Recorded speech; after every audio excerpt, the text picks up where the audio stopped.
Hey, what's up YouTube? Thanks for watching this video. I'm in bed and I'm sick and I don't feel good, so you guys can see my triple chin of doom. Anyways, this video is about saving for a big item and what I did to save for a big item. So, it doesn't necessarily have to be MacBook, but I'm going to use a MacBook as an example. I'm currently saving up for a trip to Las Vegas, so I can gamble every single dollar I have and come back rich, hopefully. But anyways, I've never taken a trip, but I think Vegas would be fun, so that's why I'm going. But obviously, my first thing to say is when you're buying a big item, an expensive item, is to do your research on the item. Find out as much as you can about the item. Make sure you actually really want the item because, I almost got the MacBook Air, and I know if I would have gotten it, I would have been happy that I had a MacBook Air, but I wouldn't have been as happy knowing that I got the MacBook Pro, if that makes sense. The reason I got the MacBook Pro is obviously so I can learn to edit videos and do a bunch of other stuff. That, and I plan on going back to school. So it made common sense for me to get a laptop versus an iMac. So, anyways, set a budget, but don't set a budget. And what I mean by that is, I feel like people, when they do a budget, is they're so strict and confined to a budget that it doesn't work necessarily. Me, for example, I'm part-time, I'm minimum wage, I don't make a lot of money. Sometimes I do really good and get 30, 35 hours, 40 hours, and then there's times where I get literally 10, 15 hours a week, which really sucks. That being said, um, obviously there's going to be people that are full-time and can obviously save and do all that good stuff, and then there's going to be people that are in my shoes. That being said, though, is I want people to be a little bit more flexible, and I think that would help a lot when you're saving for a big item. There's going to be stuff that comes up that is unexpected. Like right now I'm sick. I don't feel good. Had to buy medicine, Gatorade, orange juice, anything that makes me feel better.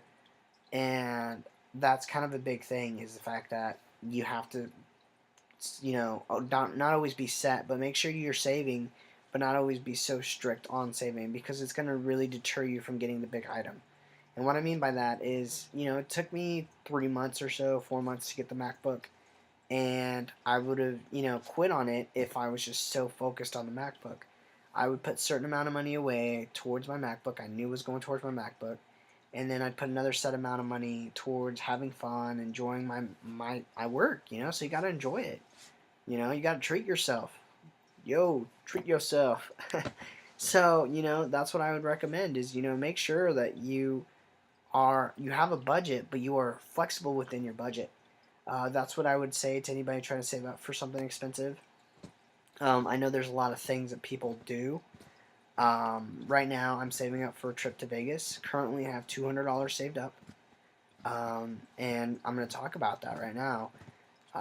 What I'm doing is I'm going to take this trip, but I'm not necessarily budgeting, but same thing, I am putting money away, and I am trying to find better deals for hotels, better deals for plane tickets, things like that, because obviously, it's smart to look around. So that's something I would recommend. I got my MacBook on eBay. It was used. I do not regret buying a used MacBook. There's nothing wrong with this thing. This thing is a beast. I love it. So I'm very happy with my purchase. But you got to make sure that you do your research on everything. So that's something I would also say. So if you guys have any tips, ideas, thoughts on how you save for a big item or maybe how you can save, go ahead and post it below. What I would do is I would get paid and I would withdraw a certain amount of money in cash, literally just withdraw it and put it in my safe. That's what I would do. Sometimes I would give it to somebody else, like my mom. I'd give her the money and be like, hey, put this away for me, and she'd be like, why? Because I don't want to spend it. Something else I did was obviously, as you guys know, I do know construction. I would find construction jobs here and there, and what I would do is take that money from the construction job, the extra little money I made, put it away. So that is what I would recommend to people to do. So if you can find extra money or extra work or pick up extra hours, go ahead and do it. If you can't, then you can't. But like I said, make sure you're kind of flexible because there's gonna be times where stuff comes up unexpected, like getting sick. Maybe you have to do an oil change on your car and you find out something else is wrong with your car, like me. So you got to make sure you do those type of things, but at the same time you're still structured. So that is my opinion. That's my advice. I'm not a financial advisor. I hope you guys enjoyed this video. There are other ways of saving, so if you have a certain way you do it, go ahead and post it below. I really do like to hear other ways of saving that might be effective. Hope you guys enjoyed. Like always, peace out, homies.